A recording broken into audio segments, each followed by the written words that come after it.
I think one of the things I noticed when I walked in was the beer stations are all locked out. So if anybody's got to flip a zero, I can help get that sorted by the end of the speech. I'll be very happy, and so too are most of us. Look, welcome to this session. As it says on the tin, aligning complying strategies to combat the triple threat. Look, I want to make this session as informative to how can you do these things, how can you use technology, how can you use compliance to help you get to a state that is better than where you are today, as opposed to just talking about buzzwords and making generic statements about how to do things, but actually telling you how to do them. I think that's really important.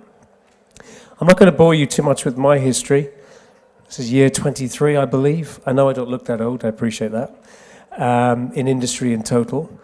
I'm a part of the Forbes Technology Council. I think the last 10 years is where it's more interesting.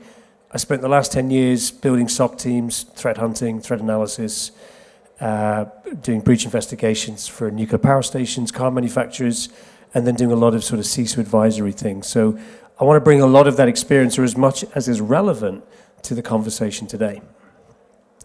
So we can't really go into that subject without taking a little bit of a dive into the history of where we are. And this is data over the last 6 to 12 months. Some of it's pretty hot off the press. So look, intrusion frequencies are increasing, we know this. What's interesting is the way that the stack rankings have changed, right? There was a time when healthcare and finance were just 1 and 2 regardless. Whatever year you chose, it would always be one of the two. But we're seeing a lot of technology vendors getting hit hard over the last 12 months, which I find a very interesting change that really ups the ante on the side of the adversary, because if they're targeting successfully technology vendors that you put your trust in and your cybersecurity strategy, then that sets a precedent, a tone that really makes every board very, very nervous, more so than they have been in the past 10 years. And then we look at what sectors being advertised by access brokers, in last year specifically, what data is being sold on dark websites or through various nefarious channels. And academia takes the top spot at the moment. I think this year it may not quite be there, it'll still be in the top 3, and technology vendors and so on and so forth. So in some interesting metrics, what's driving it, I think, is the interesting question, right? Let's do some critical thinking on this. Look, we have to talk about Gen AI, right? I know I put ChatGPT up there, but there's so many others, right? One of the things I think that I've seen over the past sort of 12 months specifically is the enablement of the less sophisticated attacker. And this is where we're seeing a lot of interesting dynamic changes in the industry.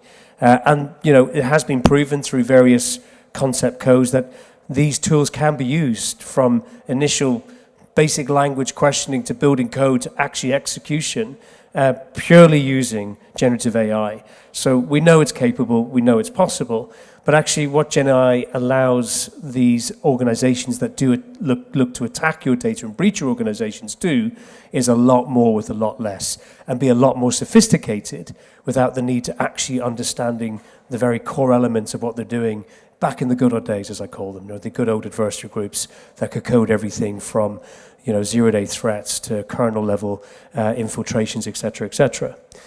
So bit of data on the financial institutions, but extortion's on the rise. So only in the last 6 months, we're seeing just shy of $450 million of extorted funds by cyber criminals. So that's the last 6 months. In the last year, so 2022, that total figure was $300 million, according to research. So just in 6 months, we've already eclipsed what we did in the entire of last year. And the figures at the moment are about 2,100 companies have fallen victim to this. Now, we know about double extortion. We understand what that means. Triple extortion is now the new word on the buzzword bingo block. There's been a significant growth. But then what happens if you pay the ransom? We talk about this. Should we pay, should we not? Well, in the research that Rubrik did in our data security report, we found from the cross-section of customers that we'd spoken to across the globe that 49% of those agreed to pay the ransom. Okay, so now you ask, well, how many of those customers got their data back? Well, of the 49% that actually paid the money, only around half of them got all of the data back, right? They got some of it, but not all of it, because the tools that they were given to recover the data weren't quite of the level of capability that they expected. Now, of that 49%, how much got 100% of the data back? Only 13%. So it's a 1 in 9.7% chance that you're actually going to get your data should you pay the ransom. So it's a big, big problem, right? We can't just sit back and think Bitcoin's going to save the day. We can get the data back, worst case scenario. Even if you think you can, the chances are at 90 percentile you probably won't. So then I did a bit of research and I said, okay, well, and a lot of this data has come from the industry, but the actual difference hasn't been done yet. So this is unique data. What was the breakout time of attackers back in 2018? Like how much better, how much more sophisticated have they really become? And I know all of this data is heavily weighted to the east, right? This is this great wall that exists somewhere between, the Poland, if you like, and everything beyond that wall doesn't get reported on in the other direction, the west direction, right? So how good are the UK at doing this? How good are North America? So these figures are heavily weighted to the propaganda machine that is, everything in the east is bad. But let's stick with it for a moment. So you can see, Russia, for example, they were taking about 18 minutes from the moment they had infiltrated the organization or exposed a breach to breaking out, and that means getting other footholds within your organization.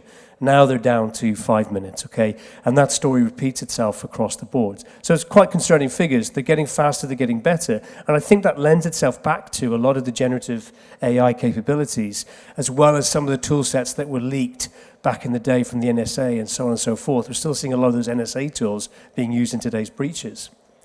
But let's look at the top threats, right? The top 5. Let's look at the threat charts, if you like. Well, in 2018, IoT was certainly on the minds and lips of most of the organizations that were trying to build cybersecurity strategies. Ransomware was number 2. But a new entry in at number 2 is supply chains. Supply chain attacks are something that we started to see organizations get really hurt by over the past 12 months or so.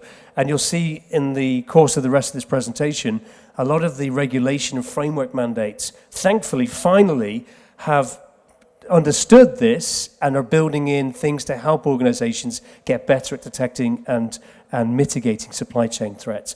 But ransomware has stayed in the top 2, right? And that's no surprise. I often find in the breaches I've investigated, unless there are specific nation-state capabilities or groups behind it looking for very specific information, in the case of some R&D and weaponry and things like this, most of the groups you look for or you're looking at have one mantra: the biggest return for the least investment. So ransomware still provides that capability today. Then you ask, well, if this is a big problem, how is my data monetized? And so again, I did some more research. I used the tools at my disposal to look at the dark web and look at the different groups that were there. We've all heard of as a service, ransomware, malware, DDoS as a service, et cetera, right? The list goes on. But this is a snapshot of the ecosystem we're dealing with here. And one example I like to give is emails. Just emails are worth money, right? If you can gather emails from a well-known corporate entity and just share that database, it will be valuable in this ecosystem. And the average price of an email, depending on the social status or corporate status of the individual, is anywhere from 50 cents to about $15, $20 an email. And it's easy. You don't even have to go and look at your internal contacts book to do that. You just download a tool called the Harvester, spin it up in Linux, Kali Linux, for example, and just point it at a domain, and it will go and grab all the open source emails. And you've probably made yourself a couple of $1,000s for 10 minutes automated work. The reason that it's still got that value is because there are data and mining enrichers, organizations that have other pieces of the puzzle that can build a complete picture of who you are or who the organization is or what that data means. So in this ecosystem, everything has a value, and it's very easy to monetize thanks to, obfuscated crypto wallets, things like this. So there you go, right? And the whole point of that start is not to go, oh my goodness, let's run for the hills, head in the sand. It's to say, I always think it's Sun Tzu's art of war, right? Know thy enemy better than thyself. And I think if we know who we're defending our data from, we have a much better capability of applying the right frameworks, the right technologies, and the right capabilities. So let's jump into what compliance is doing now. Where the shifts been in the compliance marketplace to help us kind of get there? Because we don't have all the answers, right? I think a lot of us have matured to the level of conscious incompetence. We know where our incompetencies are, we're conscious of them, but we don't really know how to fix them. So we do look to frameworks to answer that question. And one of the quotes I like, a guy called Steve Moore, he runs a great podcast called The New CISO. He's said that the breach doesn't occur when the attacker shows up. And I fundamentally believe that. You know, in every breach I've investigated, there's been some server, some application somewhere that they didn't have the visibility of, or they didn't know existed. That was the breach point, okay? Or it was a failure of processes. Somebody didn't report this event in the right way to the right team. It slipped through the cracks. For lots of different reasons, the breach has already occurred. You've missed things in that chain of survival in cybersecurity that would have got you out of jail. So compliance is a very fine balance on the justice scales, right? You've got all the technology bits here on your left, and then you've got all of the compliance mandates that you need to choose from here on your right. And this isn't an exhaustive list, obviously, but I'm trying to weight these ones to what we have to care about in the UK and the EU. And actually, compliance has become probably the biggest challenge for organizations today. We're so weighted down by having to meet compliance mandates that we're just applying a Gartner MQ or a Forrester Wave lens to how we identify technologies and capabilities to meet them, that we've got a very, very unequal approach to how we build the right initiatives around this. Now, I will talk a little bit later about how these technologies are not serving the consumer, the organizations as they should. However, you do need to be able to align the right levels of compliance to the right technologies, and I'll talk about what that means more kind of from a capability perspective in a moment. So the new kids on the block, right? DORA, Digital Operation Resilience Act. Over 9 chapters, 74 plus articles. Now, in the UK, we don't have to worry about this, or do we? If you just transact in the UK, you don't. And if you transact from UK to US and non-EU states or member states, you don't. The minute you transact with an EU member state organization, you have to show how you align to DORA. Now, the UK has some of its own framework capabilities that it will look to either mirror or mimic this, but I would suggest highly for any organization with the time that you have left to get compliant, I would look at this today and I would see whether I should or shouldn't align. And we'll talk more about that in a minute. So you've got all of these areas to align to, and then you've got NIST 2. All right, NIST 2 is a much wider framework. It's not hyper-focused on finance. And there's lots of different measures that you have to go through and you have to adhere to. Well, where does it all end?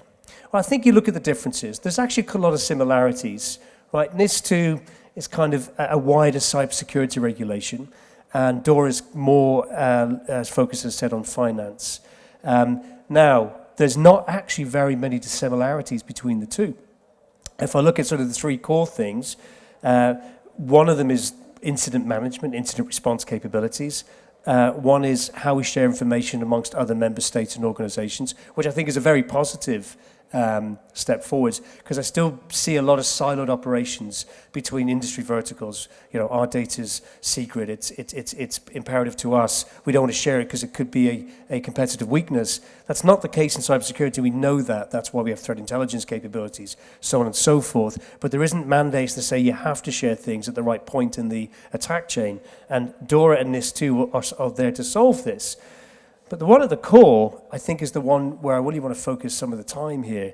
It's digital operational resilience. It's the ability to enable continuity of service. And that's where, if we think about the last line of defense, regardless of the breach or the system's failure or the outage, operational resilience is where we're going to find our worst nightmares, or potentially the worst day at the office becoming just another day, just another incident to deal with. But it's all well and good having compliance and regulation frameworks to adhere to. We still have this problem, right? We still have what the industry and what the business wants versus what our capabilities are. And this has driven a lot of outsourcing to third parties. We know that. And third parties are where we're seeing some of our biggest risks coming from, because there have been a lot of well-publicized, well-documented third-party breaches. And even if we want to take this back in-house, it's very, very difficult to do that. We can't do it from a financial perspective. It's just not economically viable. So there has to be better ways to provide the board level assurances that we can recover from an audit or a systems or a breach failure. And there also has to be practical applications and capabilities as well. So then I think what we all tend to look to is backup. Well, we've got backups, it's okay. With the worst case scenario, we can recover that data, that application, that user, and therefore that means we're resilient. And that's not the case, right? We know that. And here's why. Because business operations are built across a whole plethora of systems and capabilities. Depending on whether you're central government, whether you're retail, whether you're traditional kind of standard enterprise, or anything in between, you're going to have one or all of these types of flavors of capabilities across your organization. And that's all well and good, but they connect the fabric of how you achieve, essentially, the business operations you're looking for. And this is where we have a big challenge. We almost need something to replace this kind of layer that allows us to converge all of this. It just so happens that Rubrik can do one of those things, of course. But actually, this is the question you have to ask your organization, is how do I get a single control plane for all of these data silos so that I can actually enable a resilience capability? And here's where it kind of falls down. Even if you think you've got it right, these are the questions you're going to find yourself asking. So typically an attacker gains access and they dwell for about 5 days. And this is based upon industry reports, which when you get copies of the slides, they'll have all the references to in. And so once the attacker gains access, they tend to exfiltrate data after about 5 or so days. And then they'll probably go and encrypt your data as well because they want to do the double extortion thing that we talked about. And then that creates a number of challenges. So then what are the questions you would ask as an organization to kind of recover from this? What does true cyber resilience look like? Well, the first question is, can we recover? And most organizations say, I think we can. Well, when did you last test that? When did you last see whether your backups actually have the data you require or need so that you can assure the board, you can assure the business units that actually you can get back online and it is to full operational capability? Most organizations don't really know the answer to that. Then the next question is, what do we recover? Did I back up all those silos? Do I have them in the right places? How do I even get them back to a converged point to recover? Then the other question here is, well, how do we know what's left the building? Well, do we know where all the data sat? Probably not. Most cases, the data that's been exfiltrated, a large percentage of what I found in my investigations was data the organization didn't even know sat in the area that it was exfiltrated from. And rest assured that when the attack is inside the environment, they are very, very apt and adept at sweeping your network, your environment, cloud, on-prem, to find the data that they know are going to give you your biggest nightmare and headache, and the one that you more than likely will pay a ransom to recover. And then we talk about, well, if I know, even if I have the answer to these questions, yes, I can recover, yes, I know where the breach points were, where the failures were, then the question is, well, where do we recover from? I've got these backups, daily, hourly, weekly, whatever they are. Which one do I choose? How do I know the data I'm recovering doesn't have breach points or jump host or infiltration points existing in it, and therefore I'm just reintroducing the old problem? And then how long does it take, right? Can I get back online in an hour? You know, in a breach investigation, the board just care about how long does it take to get back online. That's what your CISO, CIO are getting asked. And you hear questions of, a couple of days, or we'll be online tomorrow, or next week. The answer is, if you haven't tested that, you don't know the answer. And that's really what we think about when we say cyber resilience. Cyber resilience is the ability to be able to answer every single one of those questions in the right way, in the right format. So what do we do about it? How do we lead change to kind of get to these outcomes? I have to say, in every CISO conversation, every SOC director, every CIO, CTO conversation, I've tried to capture the most common questions that I have seen them want to ask or have asked the organization, or they've been asked of the organization. I think these three are probably the most important ones. If I were to take a role as a CISO in any organization, I'd ask these three questions. What am I protecting? That's the first question. Once I know the answer to that, the second question has to be, where does it reside? So if I know what I'm protecting, where does it sit? And the most important question for me as a true cybersecurity practitioner is, what am I protecting those assets from? And I heard in the previous presentation we talked about MITRE ATT&CK framework. Yeah, fantastic framework. But that framework isn't the rubric to all of your cybersecurity answers. It's the rubric that says you need to know the first two questions to apply the MITRE ATT&CK, pre-attack, or enterprise attack framework to your outcomes. And that's how you do it.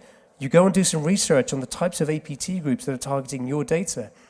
You run an open search on all of the breaches against education, finance, manufacturing, retail, whatever your business is. Look at the last 6 months of breach history information. Look at the tools they used, who was behind it, which nation-state groups. Then refer to the MITRE ATT&CK framework and go, okay, what are the TTPs I now need to build an effective framework against? And that will hyper-enable, hyper-accelerate your maturity just in protecting your data from the very individuals or organizations you want to protect them from. So the way I look at it is there's very simple building blocks to get to a point where compliance helps and technology helps. The first one has to be asset inventory. Security asset inventory is vastly underserved, right? There are new products on the market. Exonius is one of the new kids on the block. Great technology. Because what happens is you go out to your business and you go, right, how many Windows endpoints have I deployed? How many Linux endpoints have I got? Where are my backup servers? Have I deployed all of these agents and capabilities in all of the areas I expect to? And you don't know if you don't know the answer to that question because you're only as good as what those management platforms tell you. You need another way of understanding where your assets are and the state of those assets. So asset inventory management, I know it's a painful word, but it is the most fundamental part of any cybersecurity, any compliance, any audit strategy. If you're not solving that, I guarantee you, you are very breachable, beyond any shadow of a doubt. And look, data classification goes hand in hand. We think we know what data classification that we need to align to or we have, but then how do we validate where that data sits? It's a very tricky thing to solve, and I'll talk about how we do that in a minute. And then you've got to go beyond that. Once I have these two pieces of the jigsaw puzzle in situ, well then how do I go and find sensitive data that the attackers are after, that my business needs to be able to say to the auditors, the regulators, I know where it is because here's how I'm assuring that.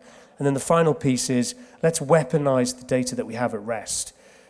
You know, using your backup data, using your offline data to look for things outside of the purview of the attacker is something we're not doing enough of today, if at all in any organization.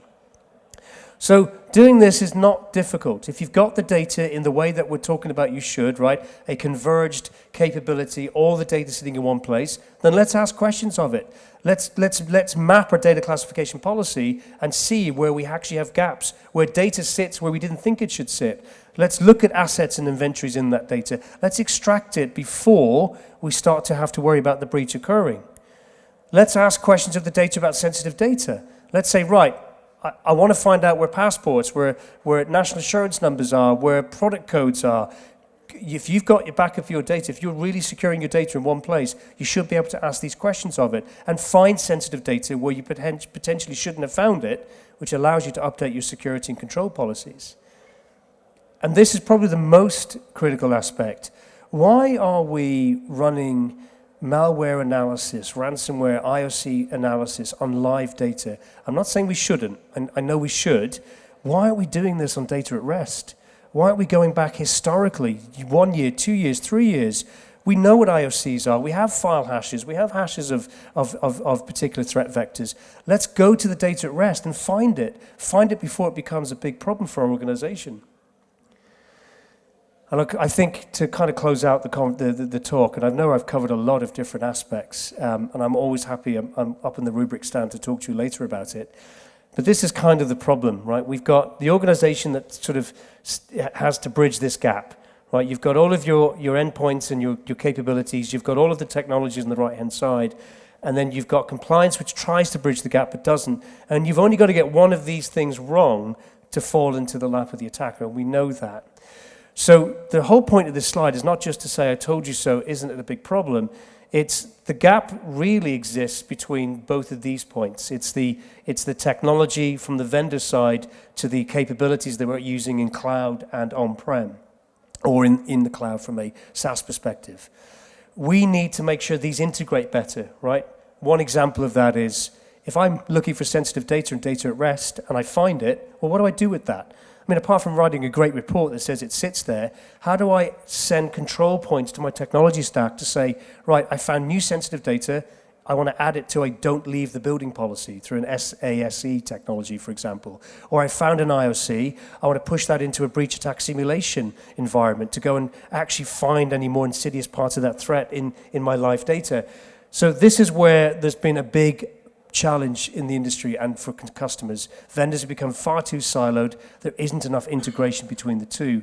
And I do believe vendors should be held accountable to that. And we're starting to see that narrative play out. Microsoft have been taken to town by the US Senate at the moment on the basis that they're saying you should be held accountable. If organizations are falling foul to your inability to protect your code or to build in the right mechanisms, why should they suffer the entire cost and onus of the breach? It should be on you. And I think we're going to see some very interesting developments over the next 12, 24 months in vendors getting much more ownership in helping you clean up the mess that might occur as a result of their potential inefficiencies.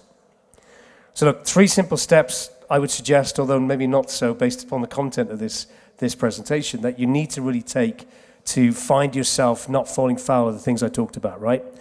So step 1 is you've got to look at the scope of the compliance frameworks you care about. You've got to do a gap analysis. We know that. That's straightforward. You've got to understand where you have to apply these technologies or these capabilities. But the step 2, the evaluation part's the part that you're probably going to find some quick wins in, because you've deployed lots of very good technologies, you know, some very great capabilities. Don't think this is a forklift, complete overhaul of your entire environment, your people, process, technology. It isn't. It's just about finding how to use those technologies better. And then the final part is incorporating those controls and holding your vendor to account, holding your service providers to account, right? They are giving you a service, they're giving you a technology.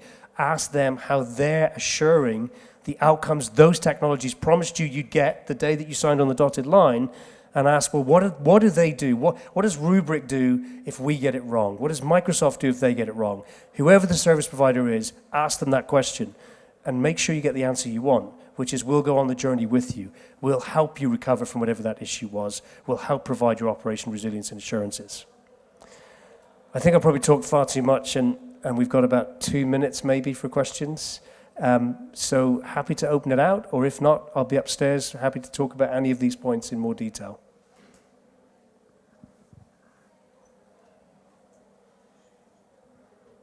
Yeah. Supply chain, have you got any sort of top tips on kind of measures to guide against that? You seem a little bit almost at the will of the supplier, Yeah. and that's how reason works. Yeah. Any suggestions? So the question was, what would be the suggestions to help kind of combat the threat vectors that supply chains provide? There's a lot of different parts to that answer. The first is, and I'm always going to say this, and not because I work at Rubrik, if you ask me this at any other company, I'll tell you the same thing. It's, are you truly resilient in the worst case scenario, okay? So regardless of how bad that supply chain attack is, can I truly recover? I think the next thing is the zero trust methodology to supply chain access. Gartner years ago talked about trust gateway capabilities. It never really went to fruition, where it's almost like a real-time social scoring mechanism for how entities or users behave. This is a great concept. I hope it really comes to fruition, but for now we have zero trust. So what I always tell organizations to do is the least trust possible to every supply chain capability and hyper silo the data they get access to. Never have a scenario where there's an account breach from a third-party supplier connection that allows them to laterally move across your organization. Can silo off the admin rights, silo off the data they get access to so you can contain the blast radius. And that will already be in the capability of the technologies you have. You don't have to go and deploy new capabilities. You might have to do from multi-factor authentication perspective, I don't know, but absolutely those two things, right? Least trust, follow a zero trust methodology, and most importantly, make sure if it all goes bang, and maybe it will, that we can recover. We have a resilience option and capability. Okay, well listen, thank you for listening. Enjoy the rest of the event, and yeah, we look forward to talking to you. Rubrik, we're at the back of the room. You'll see us, and love to be challenged on any of these points or to elaborate on them for you. So thanks so much.